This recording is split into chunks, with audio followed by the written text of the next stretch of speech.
Okay, I think we're ready. Rosa Parks and Martin Luther King Jr.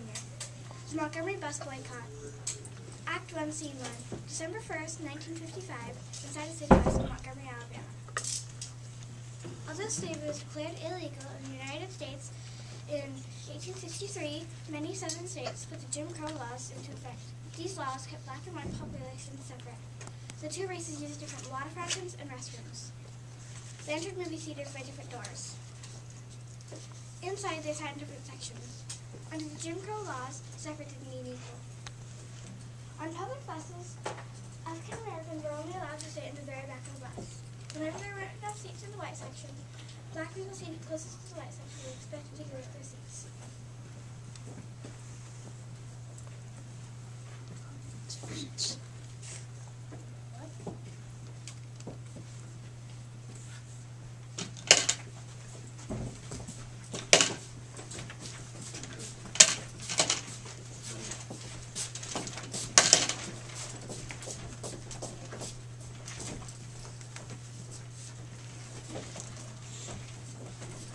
Oh, it feels so good to sit down. It's been a long day. Hello, Mrs. Parks. It's a fine evening, isn't it? Yes, it is. To keep you busy at the department store? I believe everyone in Mobile needed a hand let down or new buttons sewn on their shirts this week. Where's the NAACP workshop being held? We got rooms at Alabama State. I just found out tonight.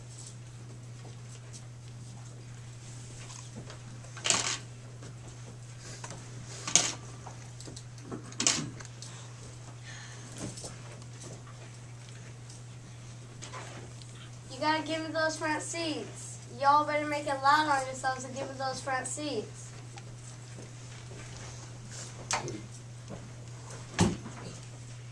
You better get a move on right fast. I'm not moving. You want me to call the police? They'll drag you right down to the police station. I'll give you 2 seconds. 1. I'm not moving. You better move, Mrs. Parks. She's going to get us all into trouble. I hate these stupid rules. I wish I had the guts to stand up to them.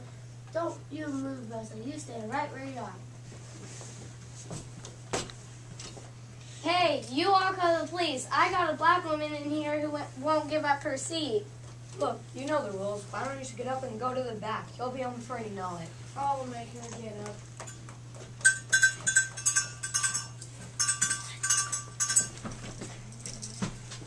What's the problem? That colored woman over there won't give up her seat. Go get her. Why don't you just stand up when you're supposed to? I'm tired of getting the same amount of money as anybody else did. I deserve to sit down. You'll get to sit down all you want in jail. You know the rules. What good does it do to break them?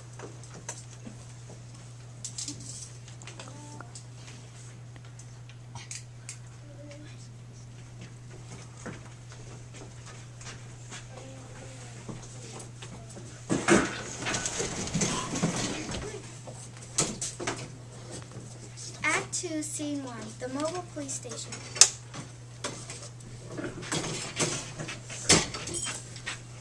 I'd like to make a phone call. It's a phone call. Name? Rose Parks. Address? 514 West Avenue.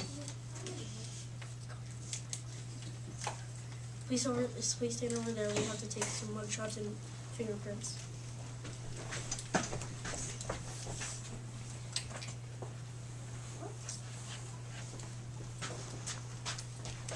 Matron, please take Mrs. Parks to her cell after she's made a phone call.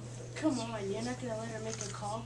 She'll call, what's his name at the NAACP? I think we can handle the NAACP. One call, ma'am. That's it. Ask him to make it short. Parks, it's me. No, I'm alright. I'm in jail.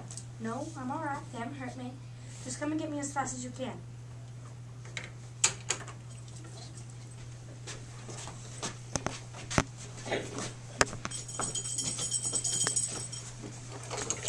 Police station. Who? Parks? Rose Parks? I don't know. Let me go check. That's what I call handling the NAACP. Act 4, Scene 1. December 2nd, a street corner in Montgomery. The next day, members of the Women's Political Council passed out handbills about the boycott on street corners and at bus stops. Don't ride the bus on Monday! Don't ride the bus on Monday! I need to order the place to go because you're refusing jail for seat. If you work Monday, take a cab, share a ride, or walk. Call us and we'll help you get to work. There's a meeting on Monday at 7 o'clock at the Wont Baptist Church. Find out more about what we can do. Don't ride the bus on Monday! Don't ride the bus on Monday! Don't ride... Act 3, Scene 1. The Parks Living. Word spread of Rose's arrest. E.D. Nixon of the NAACP called the jail to find out what the charges were, but the officers wouldn't tell him. He also called Fred Gray, a local black lawyer. Gray agreed to help Rosa. Parks, Rosa's husband, called several friends to raise bail money for Rosa. They all went to the station. After Rosa was released that night, everyone gathered at the Parks house. I know it's been a long day for you, Rosa, but we can't let what you did today go unnoticed. You're an honest woman. You have integrity. Everybody in Mobile knows that. Nobody could ever accuse you of any wrongdoing. You've given us a perfect test case against bus segregation. Will you fight this thing for all of us, Rosa? You bet I will. Parks, this ain't gonna be easy. Are you in this thing too? I'm in all the way. We need to make this a big event. We need to do more than just bring this case to court. I'm going to call Joanne Robinson from the Women's Political Council and see if they can help us arrange a boycott of the buses. Then those white folks can have all of those seats they want. The bus will be more than half empty. I'd like to call in the Reverend Martin Luther King Jr. from the Dexter Baptist Church. He's a powerful speaker. He'll get our message across.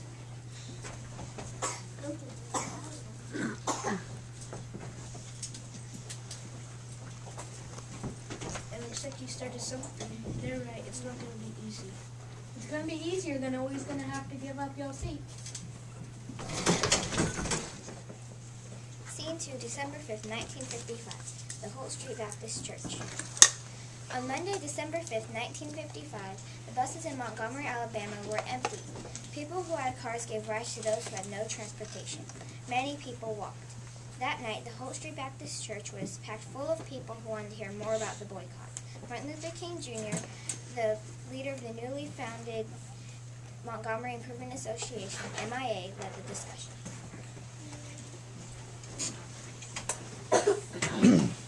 There's a time when people get tired.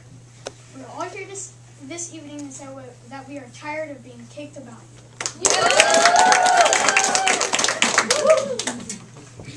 We have nothing left to do but protest. Our protest will be non-violent, and our method will be to persuade.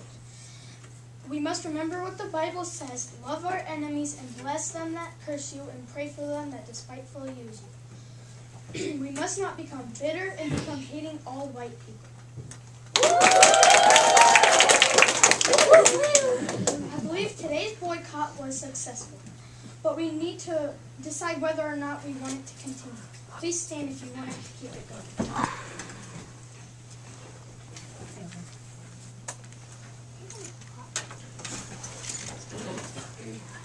Reverend Abernathy, please read the plans and rules we have drafted and let our people decide whether or not they want it to keep going.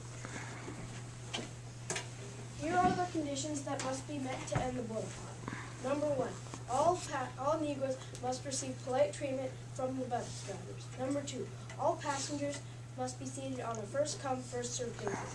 And number 3, Negro drivers need to be hired to go through routes in Negro neighborhoods.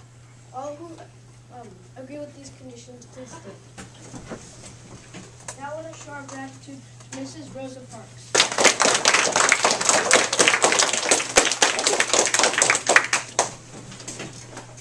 The Montgomery bus boycott lasted for an entire year. During that time, Rosa Parks was in court several times. The Parks received many bomb threats, and many black churches were destroyed. On December 20th, 1956, the United States Supreme Court law ruled Alabama state and local laws requiring segregation on buses was against the Constitution. By refusing to give up her seat, Rosa Parks had changed the course of history. If you miss me From the back of the bus, you can't find me nowhere.